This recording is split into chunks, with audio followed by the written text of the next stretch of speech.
¿Quiénes somos? ¿De dónde venimos? ¿A dónde vamos? Son esas preguntas clásicas que a veces con seriedad y muchas veces con humor nos hacemos delante del espejo humano. Pero quizás hay solo otra pregunta más fascinante, que es la de si hay alguien ahí fuera, más allá de la Tierra. Todos nos hemos hecho esa pregunta alguna vez viendo las estrellas. Hoy vamos a llamar con insistencia y con curiosidad a esa puerta del más allá. Lo vamos a hacer no desde la pseudociencia ni desde esoterismos, sino desde los conocimientos reales, desde los avances más actuales y también, ¿por qué no?, desde la imaginación. Y nos van a guiar, nos van a llevar a esa puerta, quizá descubriéndonos además aspectos apasionantes. Nuestros invitados, que son Malén Ruiz de Elvira, periodista científica, Francisco Anguita, que es geólogo y planetólogo, Ricardo Amils, experto en microbiología, y Juan Pérez Mercader, que es astrofísico. Ricardo Amils nació en Barcelona, es profesor catedrático de microbiología por la Universidad Autónoma de Madrid. Sus líneas de investigación se han centrado principalmente en biominería y biología molecular de extremófilos. Ha desarrollado actividades científicas en Columbia, en Nueva York y en el Centro Superior de Investigaciones Científicas. Ha participado en numerosos proyectos de investigación y los ha divulgado a través de libros y de publicaciones en revistas científicas. Todas nuestras preguntas, por supuesto, son de profanos, ¿no? Señora Mills, ¿por qué es tan importante el agua, el hallazgo de agua en otros astros, en otros planetas? Bueno, el agua se considera uno de los elementos fundamentales, como bien preguntas, y la búsqueda del agua es una constante para saber si hay posibilidades de vida. Los bioquímicos explican la necesidad del agua porque tiene unas propiedades muy peculiares, difíciles de sustituir. Es un solvente, tiene una temperatura de operación donde mantiene sus características adecuadas. Y además, por lo que sabemos por los astrofísicos, está en todas partes. Entonces, pues es un buen regalo de la naturaleza. Juan Pérez Mercader, nuestro cuarto y último invitado, nació en Sevilla, es licenciado en Ciencias Físicas y amplió sus estudios en Dublín y en Nueva York. Es miembro fundador del Laboratorio de Astrofísica Espacial y director también del área de astrofísica espacial del INTA, promotor de un centro de astrobiología que se construye en España en colaboración con la NASA. Autor del libro ¿Qué sabemos del universo?, de antes del Big Bang al origen de la vida, que por cierto ya va con 4 ediciones en menos de un año. Entre sus estudios figura, a mí me llamó la atención, la física de los agujeros de gusanos. También con una cierta torpeza hago esta pregunta, ¿no? ¿Qué importancia puede tener estudiar los agujeros de gusanos? Los agujeros de gusano son unas soluciones a las ecuaciones de Einstein, que son las ecuaciones que nos describen cómo es la geometría del espacio y del tiempo. Y son, según sabemos hoy en día, el espacio del tipo es curvo, y los agujeros de gusano pues son como una especie de túnel en el espacio-tiempo. Nosotros, si suponemos que mi mano es el espacio-tiempo en el cual estamos viviendo nosotros ahora mismo, el tiempo discurre por aquí encima, pues para ir, por ejemplo, desde la Tierra a Júpiter, pues tendríamos que ir por esta zona. O si existieran los agujeros de gusano, si existieran, iríamos desde la Tierra a Júpiter a través de un túnel en el espacio-tiempo. Entonces sería una manera, si se pudiera hacer, sería una manera de poder viajar en el tiempo. Es algo básico para poder construir, según pensamos hoy en día, y vuelvo a repetir que esto es absolutamente teórico, sería una manera de construir una máquina del tiempo. De hecho, una de las razones por las que hubo muchísimo interés a finales de los años 80, o comenzó a finales de los años 80 a haber muchísimo interés en agujeros de gusano, es porque el celebérrimo Carl Sagan estaba pensando en escribir una novela de ciencia ficción que se llama Contacto, y pensaba utilizar una máquina al tiempo para viajar, para hacer viaje interestelar. Le preguntó a un conocidísimo colega, que es uno de los mayores expertos del mundo en relatividad general, si se podía construir tal máquina. Ese experto se llama Kip Thorne, y Kip se inventó pues cuál sería el escenario en el cual se podría tener lugar esa construir ese tipo de máquinas. Y por eso, y como consecuencia de esto, se abrió todo un nuevo campo, toda una nueva área dentro de la física teórica, donde la gente ha trabajado mucho sobre el tema y descubre que efectivamente se podía viajar en el tiempo, pero solamente, siento aguar la fiesta a quien quiera hacerlo, por ahora solamente podía hacerse teóricamente y solo con objetos que no tuvieran ninguna estructura, es decir, objetos como una partícula elemental, objetos como un electrón o como un quark. Bueno, yo creo que deberíamos empezar, que podríamos empezar con preguntas elementales a la hora de pensar en esta posibilidad de vida fuera de la Tierra. Y es precisamente cuándo podemos empezar a hablar de vida. ¿Qué es la vida? ¿Quién se anima? Bueno, quizá el biólogo tiene algo que decir, ¿no? Esa es la pregunta del millón. Es decir, hay gente con mucha experiencia que ha intentado contestar esa pregunta, que es recurrente, y de momento sabemos que existe, pero no hemos podido definirla adecuadamente. Y esa es una de las limitaciones para poderla identificar fuera del planeta Tierra, porque si no sabemos lo que es, puede ser que nos pase desapercibida. ¿La existencia de materia orgánica significa automáticamente que exista vida? Bueno, si existe materia orgánica, que además es relativamente fácil porque se puede obtener fotoquímicamente. El experimento de Miller se puede dar en cualquier parte del universo, ¿no? Es decir, y ahí no había vida, ¿no? El experimento de Miller es solamente compuestos de carbono, nitrógeno, una atmósfera reductora y energía, pues obtienen aminoácidos. Los aminoácidos son compuestos orgánicos, los vemos en los meteoritos. Es decir, la materia orgánica es recurrente en el universo, lo mismo que el agua, la pregunta que has hecho. Por lo tanto, las condiciones básicas están dadas para que haya vida. Ahora, continúa escapándose la definición de lo que es la vida. Pero no hay ningún atisbo. Sí hablamos de materia orgánica, digamos, en restos de otras partes del universo, pero no hay atisbo, por ejemplo, de organismos unicelulares o más complejos. Bueno, hay algunas cosas que se han dicho que podría ser que hubieran existido, el famoso meteorito marciano, pero vamos, yo creo que eso aún está por demostrarse. De cualquier manera, si se dan las condiciones, si se dan los componentes, porque el fenómeno que se dio en la Tierra no se puede haber reproducido en otras partes, estadísticamente es factible. Si un niño o una niña hace esta pregunta, bueno, estáis buscando vida, pero ¿qué buscáis? ¿Qué es la vida? ¿Qué es lo que buscáis? ¿Qué respuesta elemental? Bueno, se ha avanzado, pero ¿alguno de ustedes añadiría algo? Lo que habría que decir que estamos buscando lo más sencillo posible, porque si consideramos la historia de nuestro planeta, estos 4.500 millones de años de evolución de la Tierra, vemos que la vida surge casi inmediatamente. Hace 4.000 millones de años ya teníamos seres vivos, y que durante 3.000 millones de años los seres vivos no cambian de modelo. Es como el Volkswagen de la evolución, se ha dicho ya mucho esto. Y es cierto, entonces lo que tendríamos que buscar sería este modelo que ha sido de tanto éxito en la Tierra, que son las bacterias. Tendríamos que buscar bacterias. No vamos a encontrar hombrecillos verdes fácilmente, pero no es tan difícil que encontremos bacterias en Marte o en muchos otros sitios. Sí.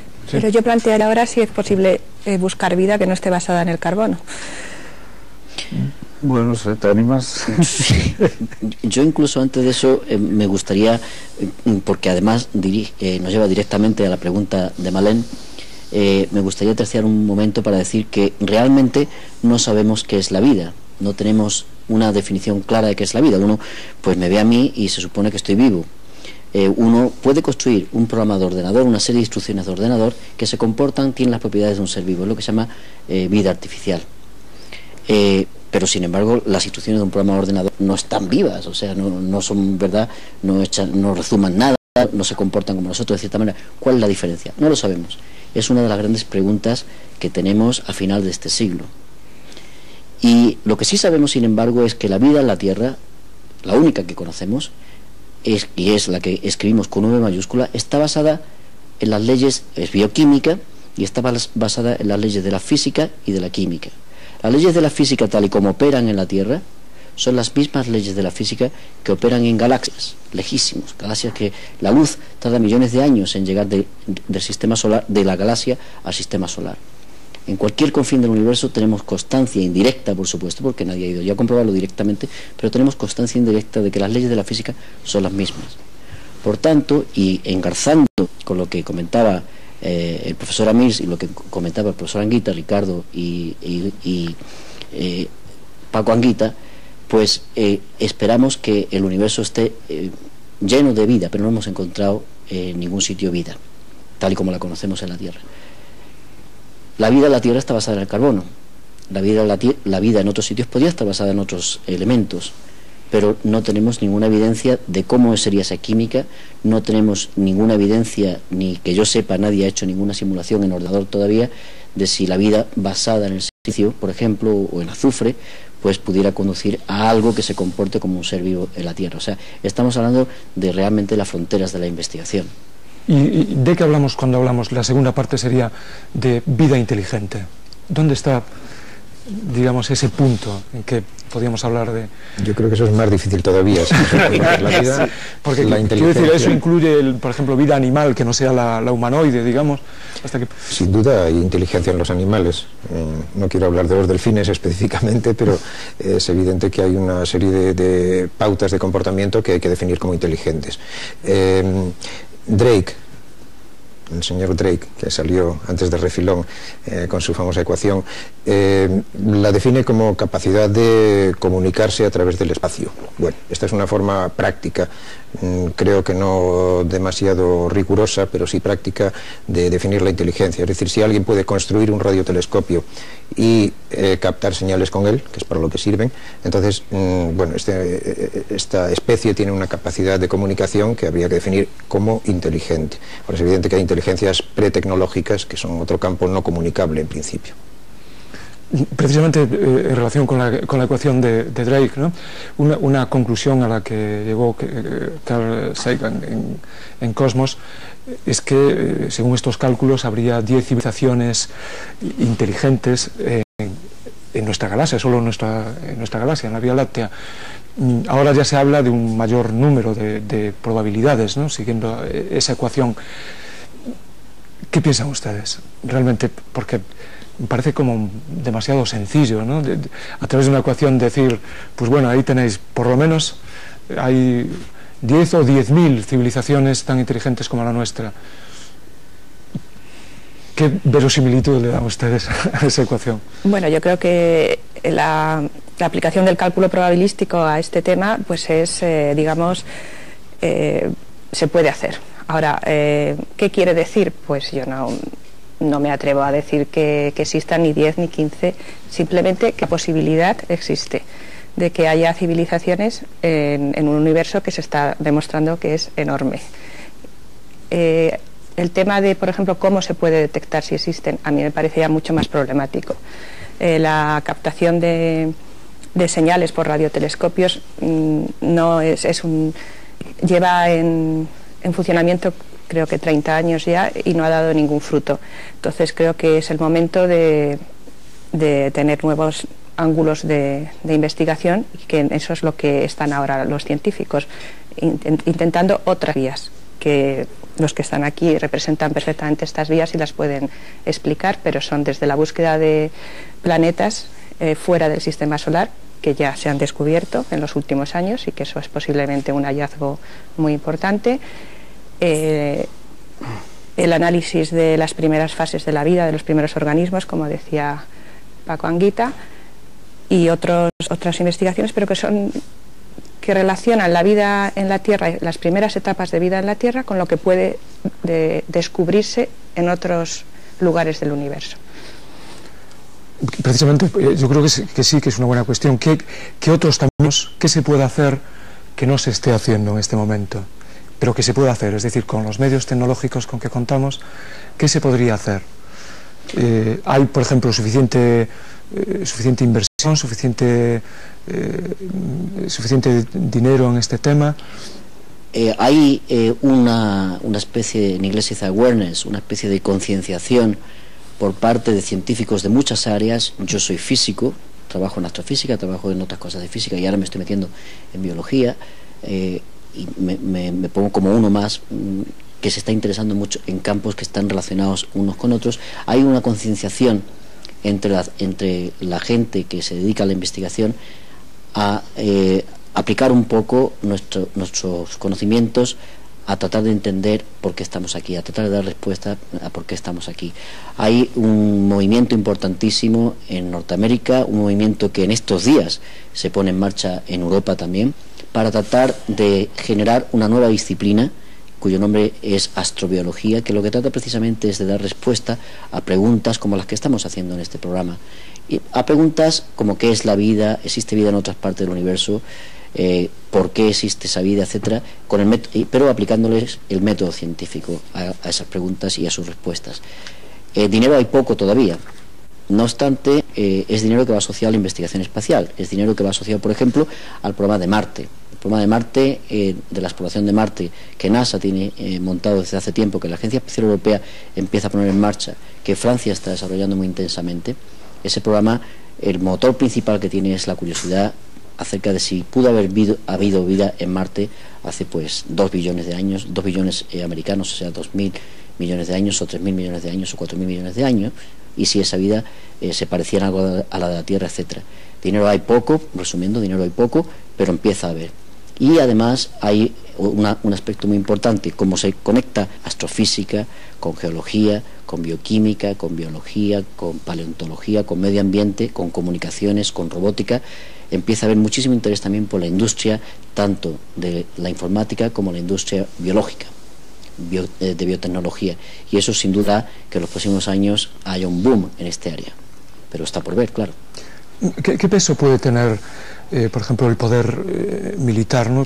Hay la sospecha a veces en la gente de que muchas de estas investigaciones realmente, digamos, el interés no es tanto científico, humano, sino que hay un interés de tipo militar o económico, incluso político. ¿Realmente esto ocurre así?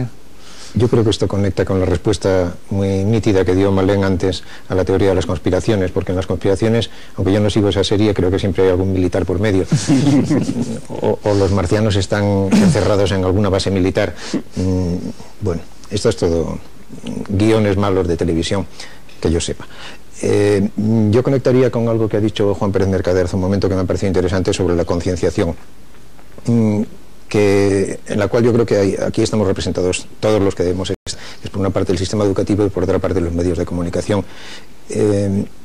Soy el único profesor de planetología que hay en este país, y a mí me parece que esta es una situación completamente surrealista. Creo que este es un tema lo bastante interesante para la sociedad, no digo ya para los científicos, como para que esto se difunda más. Es más, tengo aquí un libro de un profesor de planetología americano, La búsqueda de vida en otros planetas, Bruce Yakosky, en el cual dice una cosa muy nítida en la introducción, y es que él comenzó dando un curso de planetología y el último año antes de escribir el libro, terminó dando un libro sobre vida fuera de la Tierra. ¿Por qué? Porque aunque él barría el espectro completo de las ciencias, física, biología, química, la geología, él es geólogo, por cierto, sus alumnos estaban sobre todo atraídos por el tema de la vida. Porque este es el tema realmente, como ha dicho Juan Pérez Mercader, interdisciplinar, en el cual todo el mundo tiene algo que decir, donde todas las ciencias terminan confluyendo hacia un objetivo que es la pregunta básica, si estamos o no estamos solos. Es curioso como, digamos, la búsqueda de gran angular de telescopio nos puede conducir en una especie, ¿no?, de vuelta digamos, a estudiar lo más cercano, lo más pequeño, ¿no? En este sentido, ¿hasta qué punto uno tiene la sensación de que el ser humano es una rareza, ¿no? Es el fruto de una casualidad, de un... Creo que el señor biólogo debe tener. No, cuando antes te has referido a vida inteligente, yo creo que faltaba una acotación. Es decir, si no sabemos lo que es la vida, la inteligencia, aunque haya gente que se haya atrevido a definirla, yo creo que también está por verse. Porque inteligentes son los sistemas que operan y responden adecuadamente a lo que les interesa. No, vamos, yo ahí no identifico que el hombre sea más inteligente que un lago en el cual los microorganismos o los seres vivos que vivan ahí respondan adecuadamente para que puedan funcionar bien. Ahí también me gustaría introducir las cuestiones que científicamente son discutidas, pero nadie las ha podido rebatir adecuadamente. Por ejemplo, que la Tierra es un ser vivo. Hablábamos de escalas antes de empezar. Es decir, ¿dónde está la escala? Es decir, es el individuo, es la célula, son los átomos que le gustan tanto a Juan. Yo creo que es difícil, y eso quiere decir que de momento no sabemos dónde estamos. Pero volviendo a la inteligencia, y quizá a la utilización, es decir, inteligencia, si es capacidad de comunicación, pues los seres vivos se comunican, los seres vivos pequeñitos, vamos, se comunican alegremente, tienen sus consensos, deciden hasta cuándo crecen, no crecen desmesuradamente, no son egoístas, como somos los sistemas eucarióticos superiores, sino que se ve mucho... En el mundo inferior lo que se ve es cada uno en su papel, pero lo que interesa es la bondad o el funcionamiento de la comunidad. Son otros valores, ¿no? Entonces, por eso quiero decir que cuando se habla de inteligencia a mí me da un poco de susto, y a mis estudiantes de microbiología me gusta insistirles de que inteligente es una comunidad compleja, viviendo al día y funcionando adecuadamente, y eso probablemente ni siquiera los seres humanos somos capaces de hacerlo bien. Volviendo a tu pregunta de si eso sirve, es decir, pues está claro que la tecnología que se desarrolla va a servir a la humanidad. Por suerte nos hemos escapado a la guerra de las galaxias, ¿no? Es decir, ya los grandes bloques no se están peleando por el control militar, porque parece que, por suerte, por desgracia, pues hay uno que domina. Entonces, probablemente ahora el desarrollo tecnológico y la calidad de vida pues pueda ser un valor por encima de la estrategia, aunque seguramente la estrategia está ahí debajo, y el poder ir a la Luna a buscar minerales estratégicos que en la Tierra pues menguan, o ese tipo de cosas, seguro que estará en la mente de algunos. ¿Será eso posible? ¿No será posible? ¿Será adecuado hacerlo? Yo creo que todo eso son listas en las cuales los economistas hoy día deberán decir si realmente eso es aceptable, es lo adecuado. Tenemos mucho en el planeta Tierra, y eso era quizá respondiendo a tu pregunta concreta. Es decir, tenemos la osadía de querer conquistar o querer ir a ver lo que hay fuera y no conocemos lo que tenemos en casa. Yo creo que precisamente a nivel de biología, a nivel de otras cosas puede ser que el conocimiento esté más desarrollado, pero a nivel de biología desconocemos ni siquiera si hay microorganismos, dónde llega la biosfera. Nos hemos soliviantado porque hace unos cuantos años hemos descubierto que hay bacterias que viven en las piedras y que tienen tiempos geológicos de edición. Yo creo que si vamos o intentamos salir fuera del planeta Tierra a ver la vida y no conocemos bien, ni siquiera el único modelo del que tenemos conocimiento, estamos sí, pero son como viajes paralelos, ¿no? Quizá quería plantear una paradoja, ¿no? Que si realmente fuéramos nosotros los extraterrestres, es decir, ya sé que es una exageración, pero en el sentido no lo es, pero en el sentido de las últimas teorías que hablan de que el origen de la vida en la Tierra puedes tener, ¿no? Un origen, digamos, fuera de la Tierra, una partícula procedente del espacio. ¿Realmente tienen fuerza estas especulaciones o es algo más que especulación?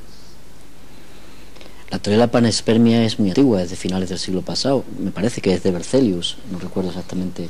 Si no es de los griegos. Si no es de los griegos. Sí, pero parece que cobra actualidad, ¿no? Sí, hay gente que la maneja, pero es hablar de que la panespermia es una teoría que nos dice que el origen de la vida no tuvo lugar en el planeta Tierra, exactamente, sino que de alguna manera la vida ya venía en un meteorito y nos inoculó, o como se diga eso en biología, nos infectó con la vida. Pero eso en realidad lo que hace es trasladar la pregunta de qué es la vida, cuál fue el origen de la vida, trasladarlo a otro sitio. Desde un punto de vista personal y científico, para mí eso es insatisfactorio. Esa teoría es insatisfactoria en tanto en cuanto no me contesta a una curiosidad íntima que yo tengo, que es saber qué es la vida y por qué emergió la vida en el planeta Tierra. Es decir, la panespermia pues es una teoría científica, está bien concebida, está bien planteada, pero a mí me resulta insatisfactoria en tanto en cuanto no responde al origen de las cosas. ¿Cuál fue el origen de la vida? Pues antes Paco Anguita, cuando estaba hablando, hablaba de que ya había vida hace 4.000 millones de años en el planeta Tierra. Tenemos unos dirán 3.800, otros dirán 4.100, 4.200, pero hace 4.000 millones de años ya teníamos vida en el planeta Tierra. Tenemos fósiles que identificamos como asociados a objetos vivos. ¿Qué fue lo que pasó? ¿Qué misterio hubo que hizo que algo que es inorgánico, es decir, algo que no es capaz de reconocer a los que son como él, que no es capaz de reproducirse, que no es capaz de transportar información, que no es capaz de absorber desorden y orden y procesarlos para generar de nuevo desorden y orden, ¿Qué milagro ocurrió? Milagro entre comillas, dicho sea de paso. ¿Qué milagro ocurrió? ¿Qué química hubo que acabó generando vida en la Tierra? ¿Qué química hubo que pudo haber acabado generando vida en otras partes del universo, en uno de esos 20 o 20 y tantos sistemas planetarios que ya sabemos que existen y que hacen que la ecuación de Drake pues ahora resulte que esté más preñada de posible vida en otros sitios que en la Tierra? Eso es lo que realmente hay que plantearse. La panspermia para mí es pues simplemente un vehículo para obviar preguntas mucho más básicas. ¿Y qué nos están enseñando los meteoritos, por ejemplo? ¿Qué es lo que nos están enseñando? ¿Por qué hay tanto interés en el estudio de los meteoritos? Bueno, son mensajeros de zonas distintas del sistema solar. Algunos llegan de planetas como Marte o de satélites como la Luna. La mayoría llegan del cinturón de asteroides. Seguramente que hay muchos que vienen de más allá, desde la zona donde residen los cometas. Carl Sagan en sus últimos libros empezó a volverse un poco panspérmico, en el sentido de que él decía que había mucha materia carbonosa en los cometas. Esto se vio cuando el cometa Halley pasó cerca de la Tierra, y lo mismo pasa en un grupo importante de meteoritos. Lo que él estaba imaginando, que no llegó a convertirlo en una hipótesis científica formal, era que la materia orgánica era algo muy frecuente y que el paso hacia la vida no sería tan difícil y que quizá ni siquiera requiriese un planeta, quizá. Esto está en los límites de la ciencia, no es ciencia ficción, desde luego, pero está en los límites de lo que sabemos. En todo caso, a medida que encontramos más sistemas de planetas, estos 20, 20 y tantos que decía Juan ahora, bueno, estas son probabilidades a favor. Sin embargo, quizá deberíamos ampliar el espectro y pensar que en todas estas nubes de gas y polvo de las cuales surgen las estrellas, podemos tener ya los comienzos de lo que va a servir enseguida para formar la vida. Y subrayo la palabra enseguida porque insisto en que en la Tierra esto sucede contra toda probabilidad y casi inmediatamente en términos geológicos. De manera que en la Tierra más joven, que estaba sometida a un bombardeo asteroidal tremendo, que tenía unas erupciones volcánicas terribles, allí mismo surge la vida cuando no debería surgir, debería esperar a que la Tierra se tranquilizase, no lo hace. De manera que quizá es que cuenta con materia prima, quizá llegada en meteoritos o a bordo de cometas, que le está facilitando mucho las cosas. Por ahí es por donde van algunos de los tiros. Antes citamos SETI, la búsqueda de inteligencia en el exterior, pues a través de observatorios radiológicos, ¿no? Y de emisión de señales. Bueno, ¿podrían explicar un poco más en qué consiste este trabajo y cuál puede ser, cuál es su momento actualmente, si cabe algún desarrollo más en esta línea? Pues el SETI, que es un conjunto de programas que han recibido estas siglas, pero que han sido financiados hasta 1992 con fondos públicos de la NASA, ahora ya no tiene financiación pública porque el gobierno de Estados Unidos decidió que no tenía, digamos, el suficiente interés o la suficiente posibilidad de obtener resultados. Entonces ha pasado a ser un programa que ha conseguido financiación con fondos, digamos, privados de diversas y que está utilizando radiotelescopios digamos, a tiempo parcial, por ejemplo el de Arecibo. ¿Qué ha pasado? Pues que tecnológicamente se ha perfeccionado mucho digamos, los sistemas de barrido y de análisis de las señales. Entonces para mí es un proyecto interesante tecnológicamente, porque eso luego también puede tener aplicación en otras áreas de comunicaciones. Y el tema es que sobrevive, pero no es ahora mismo lo más importante en búsqueda de vida extraterrestre. ¿Ustedes colaboran de alguna forma con el SETI? No, pero me gustaría contar una anécdota que está contenida en este libro que está escrito por Frank Drake, que se llama ¿Hay alguien ahí fuera? Y es que la retirada de NASA del programa SETI se produjo a instancias de un senador concreto, William Proxmire, en 1978. Y que decidió dar el vellocino de oro al proyecto científico más absurdo, el proyecto SETI. Bueno, naturalmente lo que Proxmire hacía era buscar publicidad y decir a grandes voces que estaba defendiendo el dinero de los contribuyentes americanos, que se malgastaba en proyectos que no tenían ninguna lógica. Y lo divertido es que Frank Drake contraatacó proponiéndole como miembro de la Sociedad de la Tierra Plana, que es una sociedad que existe en Estados Unidos y que la lleva un gerente de una gasolinera. Entonces dijo que tenía un nivel científico tal, el senador Proxmire, que propuso que se retrasase el programa durante varios millones de años luz, sin entender que los años luz son una medida de distancia y no de tiempo, que Drake le propuso que estase en la Sociedad de la Tierra Plana. Creo que rechazó el ofrecimiento. Que había que estudiar al senador en el eslabón perdido, ¿no? Situarlo más bien. Siempre se habla de que sería el cambio más radical en la existencia de la humanidad, ¿no? El descubrimiento de vida, y ya no digamos de vida inteligente. Tendemos a pensar además en humanoides, en gente parecida a nosotros. Pero ¿por qué sería tan importante? Porque realmente, ¿cómo cambiaría? Ahí ya les pido que entren un poco en el terreno de la especulación, pero yo creo que aquí nos movemos siempre en esa frontera, ¿no?, entre la ciencia y el sueño, y que es importante también la imaginación, ¿no? ¿Por qué cambiaría tanto? Hombre, yo ahí te diría, fíjate, tenemos solo un sistema de referencia, si el más cercano, y eso lo veremos en pocos años, o sea, las misiones que traerán muestras con probabilidades de que si ha habido vida en Marte se puedan ver, llegarán en el 2009, o sea que lo veremos, ¿no? Pues no es lo mismo que la respuesta sea positiva o negativa. Si fuera positiva, y cuidado que las dos son interesantes, si fuera positiva, pues de dos, quiero decir, es del 100%, la probabilidad entonces aumenta mucho. Si no existiera, claro, siempre podría haber la fatalidad de que la muestra que se ha traído no sea la adecuada, pero pudiera ser que la hubiera habido.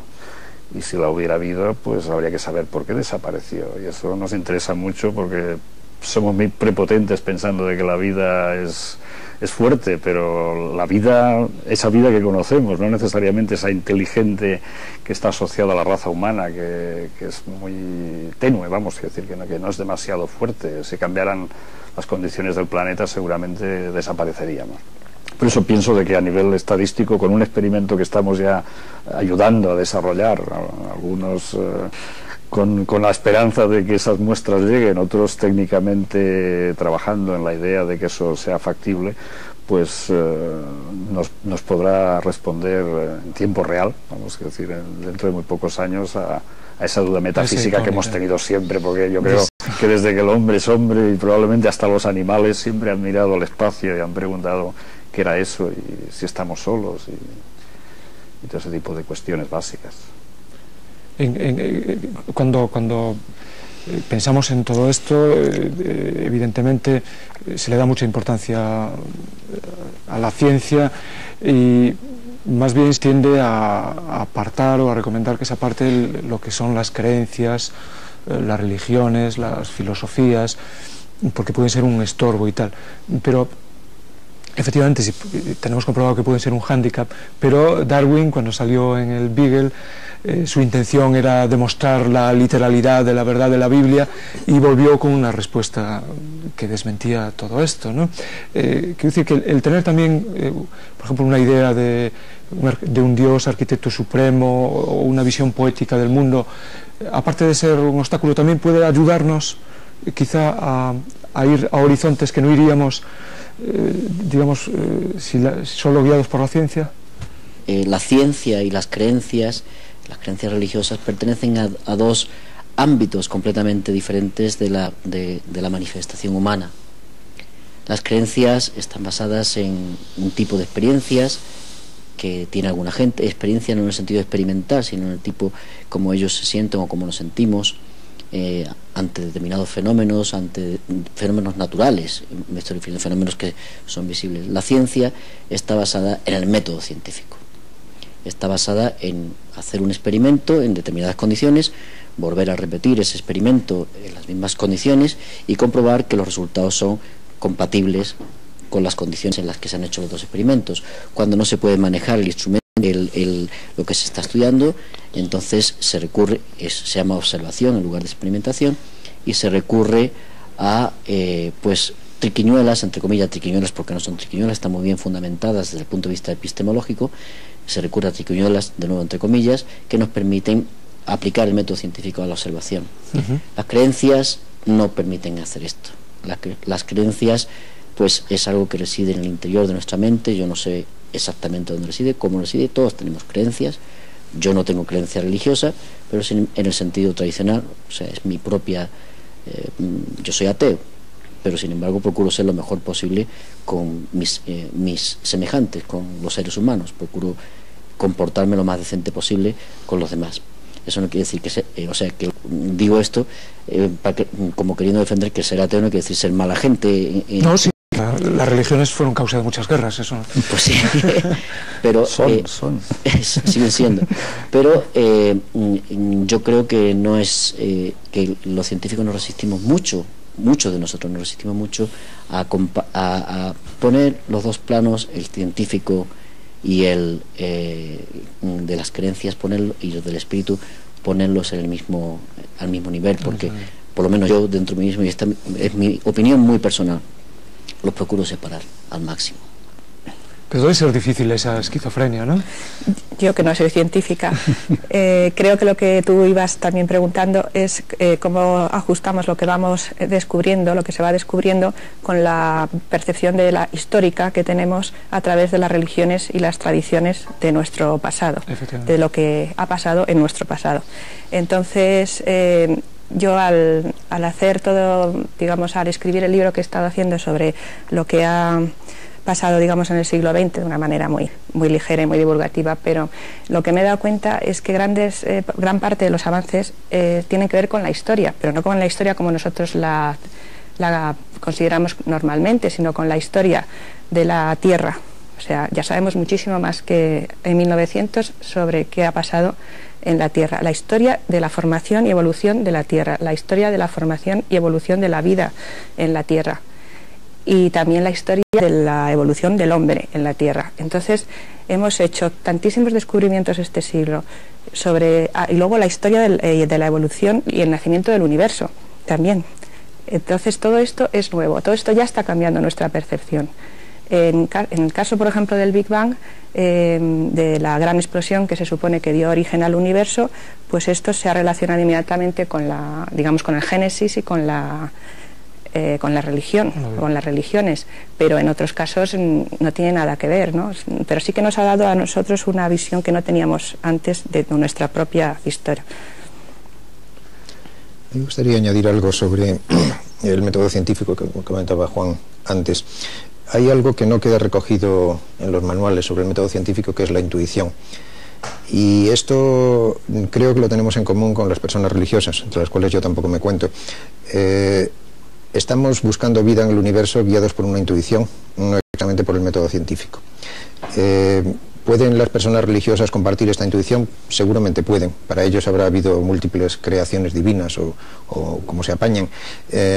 Para mí lo que hay es un fenómeno físico-químico que yo veo como probable por los datos que tengo de este sistema planetario y que intuyo que se repite n veces en el universo.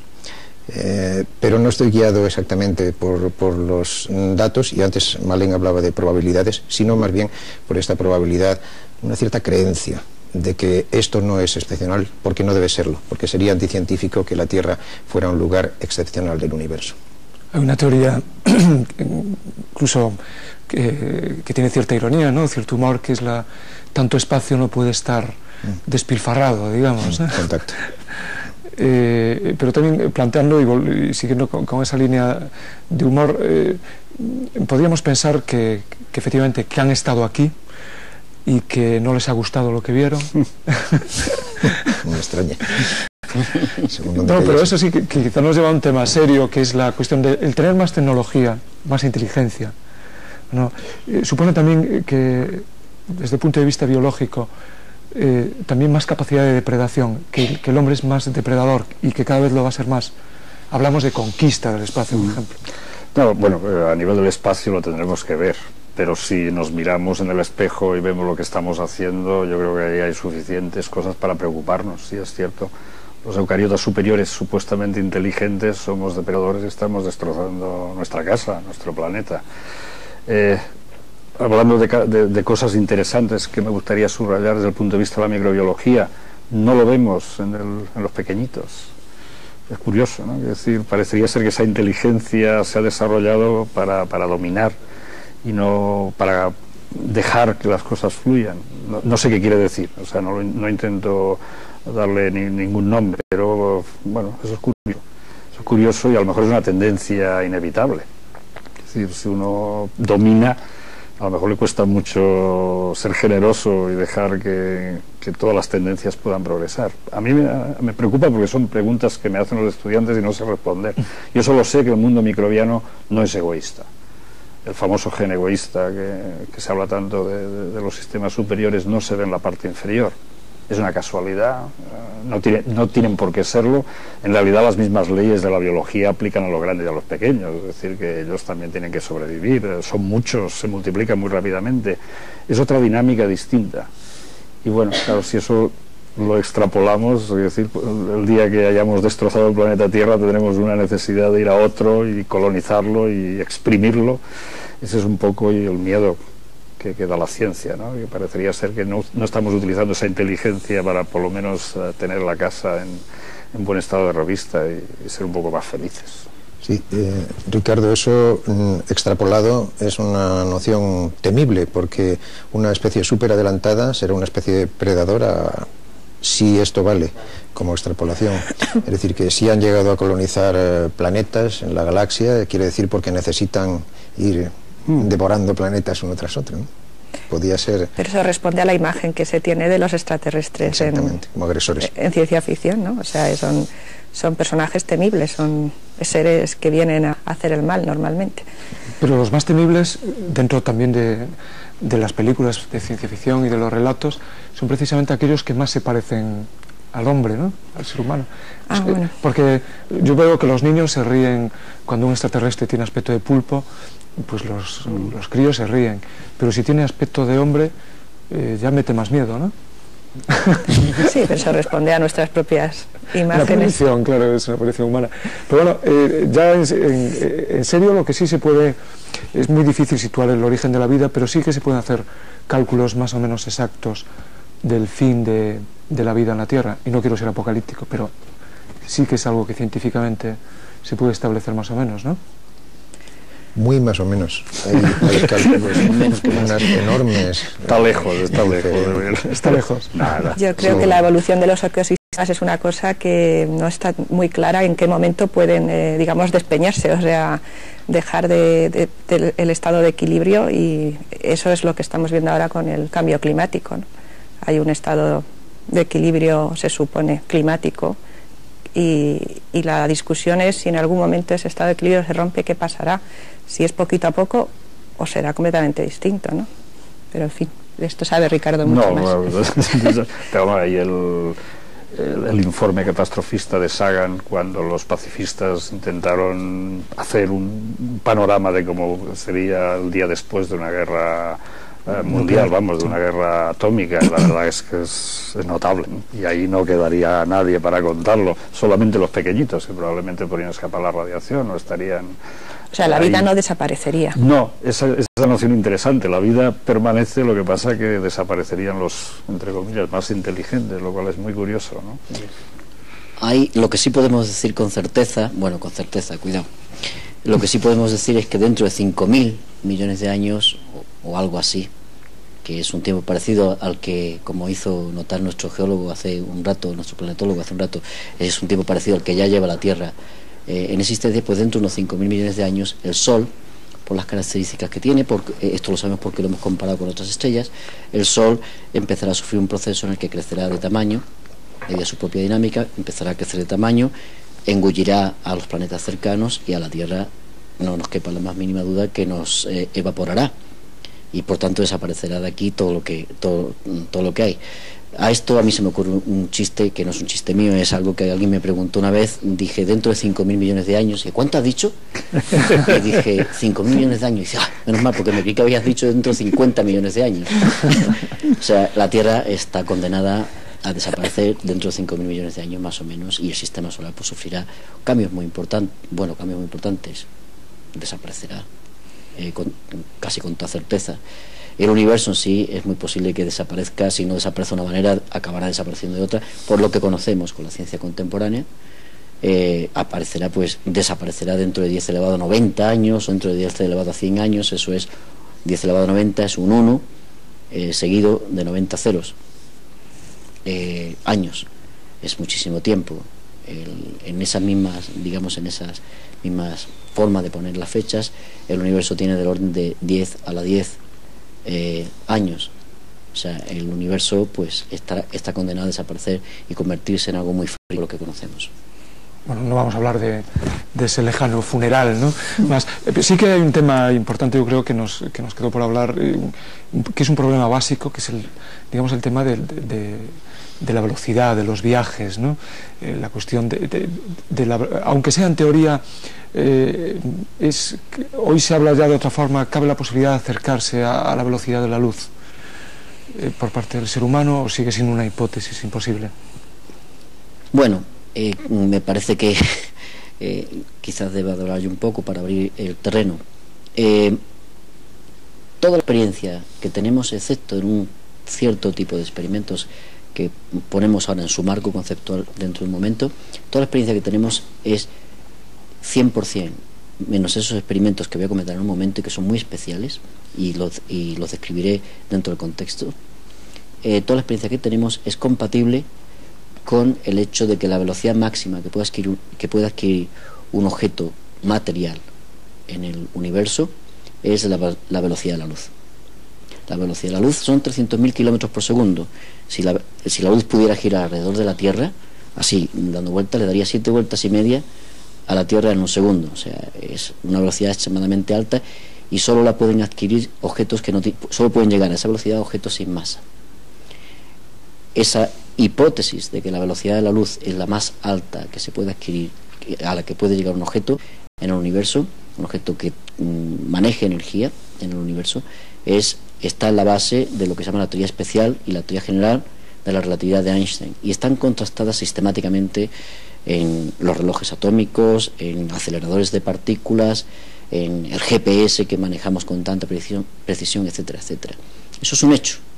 Esa es la máxima velocidad a la que se puede mover un objeto material o un objeto que maneje energía. Hay unos experimentos recientes en los cuales la información parece, no son tan recientes los experimentos, son de los años 80 o han servido para establecer principios muy básicos de la mecánica cuántica.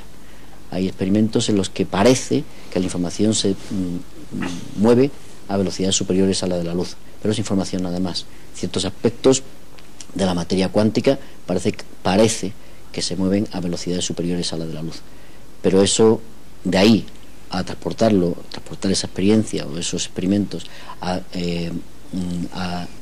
movimiento material de energía y de materia, eso es algo que no está contemplado con la ciencia contemporánea y que pues a lo mejor está ahí, pero desde luego los científicos que practican la ciencia hoy en día no pueden pensar que se vaya a conseguir esto, viajar a más velocidad que la de la luz. Por tanto, hay una limitación a dónde podemos llegar, hay una limitación a qué es lo que seremos capaces de ver, etcétera. Estamos cerca del 2001, que dio título a un relato y a una película muy célebres, ¿no? La posibilidad de utilizar también la robótica y la cibernética abre muchas más posibilidades también. Es decir, quizá no el hombre o el ser humano pueden viajar, pero sí criaturas artificiales, ¿no? Me transportan.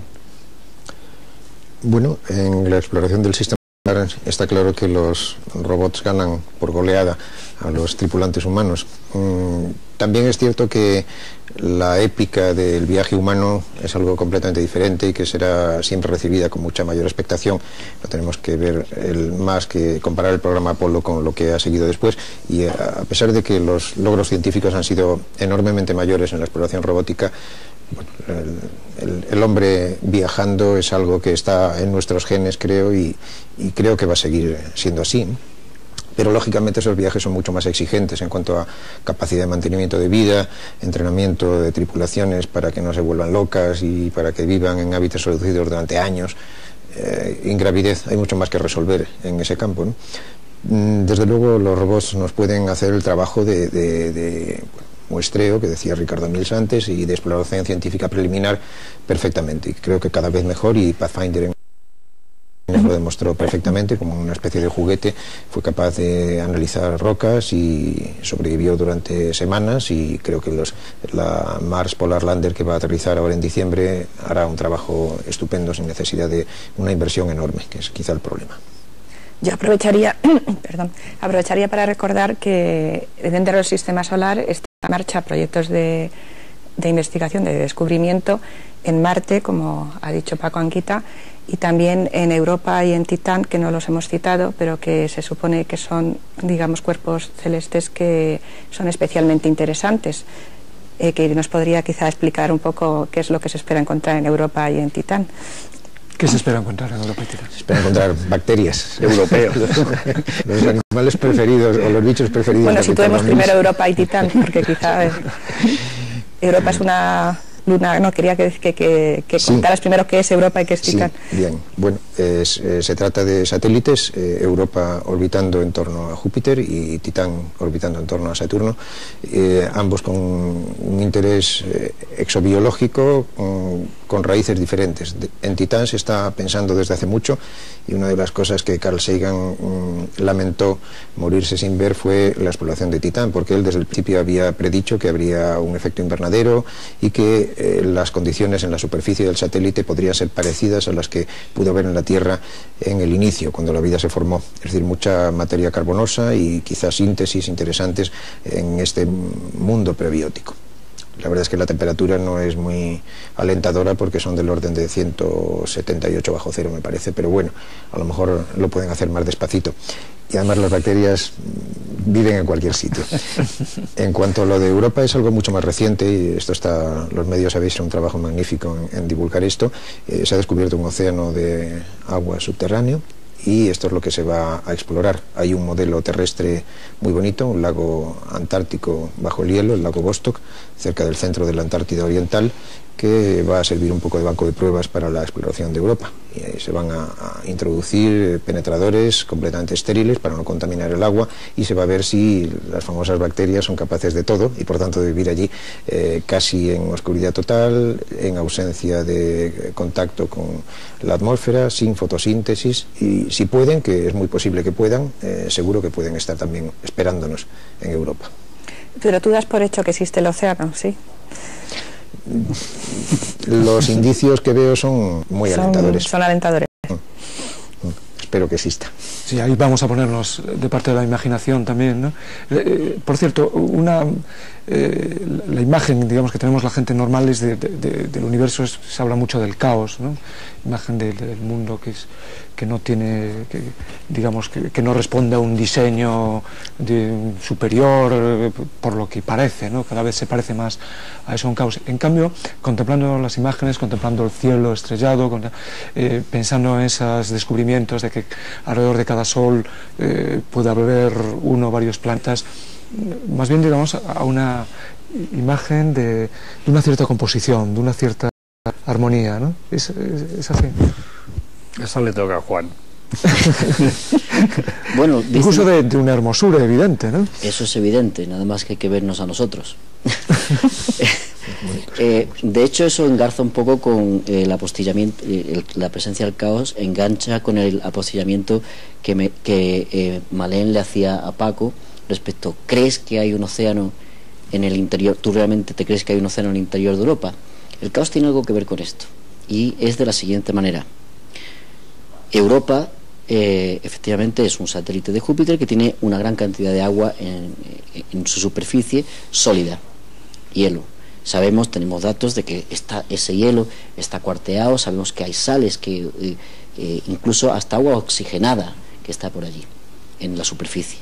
Pero también sabemos que Júpiter, que está en el centro, tiene una gravedad fortísima y tiene muchos satélites. Hay 4 en particular que se llaman galileanos, porque lo descubrió Galileo cuando le enchufó el canuto a su telescopio original a Júpiter. También sabemos que esos satélites, aquí está Júpiter, aquí hay uno, aquí voy a poner la punta de cada dedo, hay uno, solo los dedos desgraciadamente no van muy lejos, pero hay uno por aquí, está girando, el otro gira por el otro lado, y van cambiando de posición. Al ir cambiando de posición se producen fenómenos de desestabilización del interior de roca que tiene Europa. Y entonces es como si tuviéramos una pelota de esas que nos ponemos en la mano y hacemos ejercicios con ella, pues que la vamos apretando y soltando, apretando y soltando. Cuando apretamos se comprime el material, se calienta, y soltamos, se vuelve, producen procesos termodinámicos que lo que hacen es calentar la parte de abajo del hielo.